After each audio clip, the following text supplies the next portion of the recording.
சொல்றது ஒண்ணுமே புரியலையேப்பா. அம்மா எனக்கு தான் ஒண்ணுமே புரியல. யோ சிந்து, ஏன் சிந்து இப்படி போய் சொல்லிட்டு இருக்க? தீர விசாரிக்காம நீங்களே எதுவும் அஷ்யூ பண்ணாதீங்க சார். சிந்துவை என்ன தப்பிக்க விட்டீங்க?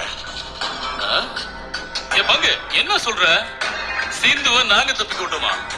பங்கு நீயே பாரு. அந்த பொண்ணு சொல்றான்னு எப்படி சார் நீங்க என் பையன் மேல சந்தேகப்படலாம்? முதல்ல அதை நல்லா விசாரிங்க சார். அப்போ அந்த பொண்ணு சொல்றதெல்லாம் பொய்ன்னு சொல்றீங்க? ஆமா சார். இனிமே உங்க பையன் கிட்ட தான் விசாரணை பண்ணணும். சிவா, என்னப்பா நடக்குது? சிந்து போய் சொல்றா பெரியமா. சொல்றதுல உண்மையே இல்ல. தயவு செஞ்சு இவ சொல்றத நம்பாதீங்க. அவங்க இப்ப ஏன் போய் சொல்றாங்கன்னு எனக்கு தெரியல. நிஜமாவே எனக்கு ஒண்ணுமே புரியல.